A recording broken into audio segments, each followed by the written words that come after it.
Fenêtre sur l'emploi avec mon invité. Alors, je ne sais pas s'il va valider mon analyse sur le recrutement qui peut fonctionner comme une rencontre, comme un matching de rencontres. Bah oui, parce que les jeunes, les millennials savent de quoi je parle.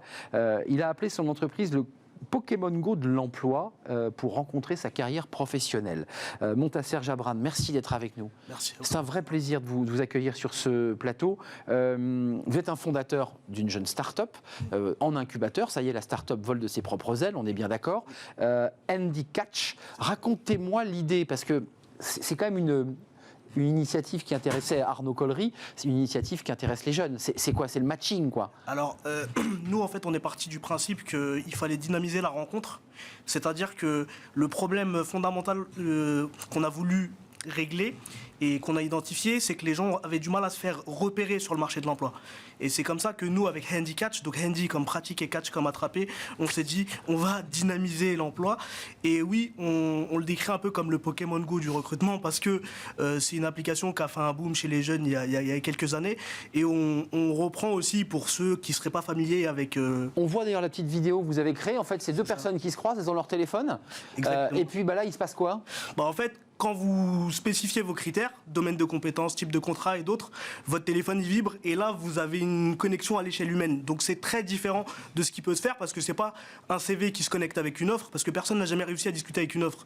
Donc ça c'est très important. On en revient à l'humain, on parle avec un humain. C'est ça, on essaie d'avoir une approche qu'on appelle human-centric et qu'on essaie justement de centraliser toute l'expérience sur l'humain. Ensuite, on va avoir des indicateurs sur une plateforme web qui va être intéressante pour les recruteurs, mais nous, l'expérience pour le candidat, pour le recruteur, mais aussi une innovation qu'on a poussée aussi, c'est les coachs. On a mis un profil de coach dans l'application. Pourquoi? Parce qu'on a beaucoup de gens qui sont très doués devant les outils informatiques, mais qui ont des difficultés pour se présenter, etc. Bien sûr, bien sûr. Et ça, vous avez un outil sur cette plateforme qui donne les conseils pratiques. Pourquoi? Pour bien parler, faire attention aux vestimentaires, les erreurs à ne pas commettre, j'imagine. Exactement. Et puis au-delà de ça, au-delà de ces petites fiches pratiques que vous avez très justement soumises, on a aussi des coachs justement qui vont être présents au même titre que des recruteurs et ils vont pouvoir créer des événements physiques ou des événements virtuels. Alors, il y a quelques mois, quand je parlais d'événements virtuels, on me prenait un peu pour un illuminé. Pas aujourd'hui. Et aujourd'hui, c'est vrai que c'est quelque chose qui s'est démocratisé. Donc voilà. Je précise, c'est une jeune start-up, Handycatch, Handycatch, puisque vous l'avez dit avec l'accent anglais, qui était en incubateur, nous sommes d'accord, puis là vous volez de vos propres ailes. Vous avez besoin de lever de fonds, comment ça se passe? Racontez-moi votre aventure, parce que c'est aussi une aventure entrepreneuriale. Exactement. Alors aujourd'hui, on est incubé dans plusieurs endroits différents. On est incubé à Station F, qui se trouve être le plus grand incubateur du monde. Célèbre. Exactement. On a pu bénéficier d'un programme qui s'appelle le programme Fighter, qui est l'un des programmes les plus sélectifs de Station F, et les équipes de Xavier Niel nous ont fait confiance. Donc c'est très bien et nous sommes très reconnaissants de ça. Et ensuite, on a été lauréat en janvier de French Tech Tremplin. Donc on est aussi incubé à French Test, donc c'est un autre incubateur à Bobigny. Et aujourd'hui, on avance notamment avec les villes de Paris, mais aussi les villes de Marseille, où ça va très vite aussi en termes d'innovation. Je tiens à remercier tous ces acteurs-là qui essayent de nous faire avancer et qui n'essayent pas, qui nous font avancer en réalité. Aujourd'hui, voilà, nous, on est sur de l'expérimentation. Alors oui, bien sûr, il va nous falloir des fonds. Aujourd'hui, on a eu ce coup de pouce de la French Tech qui nous permet de nous développer. On a aussi des médias comme le vôtre que je tenais à remercier une nouvelle fois. C'est normal. Qui permettent de nous mettre en avant. Justement, je voulais vous proposer, parce que c'est important, innovation, c'est toujours compliqué, levée de fonds. Qu'est-ce que vous avez envie de dire? J'ai vu que vous étiez en négociation, en discussion avec Randstad, avec la Caisse des dépôts. De quoi vous avez besoin aujourd'hui, au moment où on se parle? En fait, aujourd'hui, nous, on a besoin déjà de visibilité, et c'est pour ça qu'on vient.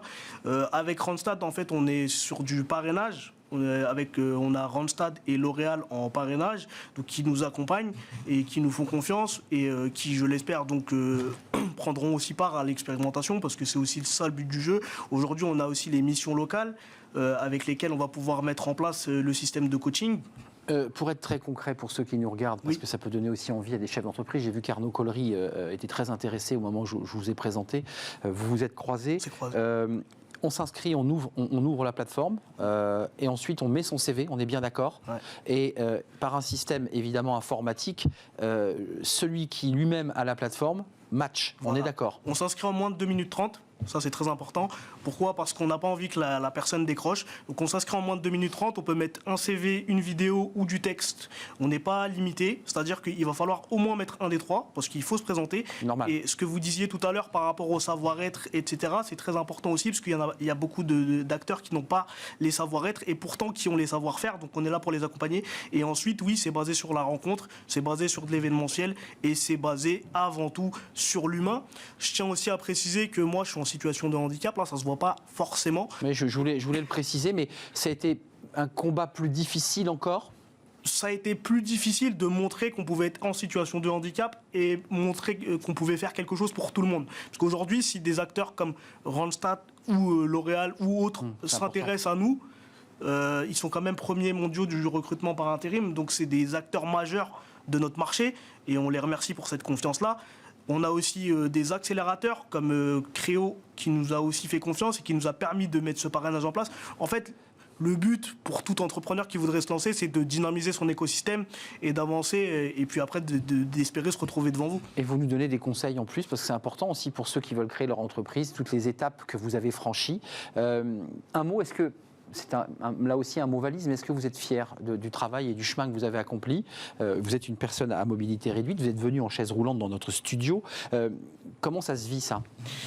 Écoutez, moi ça se vit normalement. Je pense que le handicap, en fait, il est surtout dans la tête des uns et des autres. Et dans le regard des autres exactement. aussi. Ouais. Si nous on le vit correctement, les autres le vivront correctement. Si nous on le vit mal, les autres le vivront mal.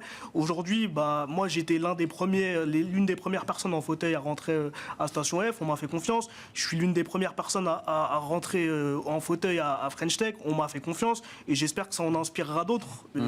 C'est un combat de tous les instants. C'est possible, c'est ce que vous dites, c'est possible. C'est exactement ça. Voilà, vas-y, c'est possible. Et après, c'est un peu comme, le propre de votre chaîne. Justement, il faut être smart pour y arriver. Et audacieux. C'est ça. Et je pense que vous êtes audacieux, Montasser Jabran. Je vous souhaite bon vent, pour ne pas dire un autre mot. Fondateur, CEO de Handicatch. Si vous avez besoin d'en savoir plus, allez évidemment sur le... connectez-vous, allez sur la plateforme, prenez contact avec lui, on vous donnera toutes les coordonnées. Handicatch, ce Pokémon Go de l'emploi. C'était un vrai plaisir de vous accueillir.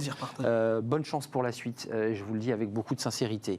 Merci à vous, merci à toute l'équipe, merci à Victoire, merci à Pauline, merci à toute l'équipe son, merci au réalisateur Romain Luc, merci à Héloïse Merlin pour le son, merci à toute l'équipe, merci à Tristan qui nous a accompagnés dans cette émission. C'était un plaisir de la partager avec vous. Restez fidèles à nos programmes évidemment. Je serai là demain en pleine forme. Portez-vous bien d'ici là, bye bye.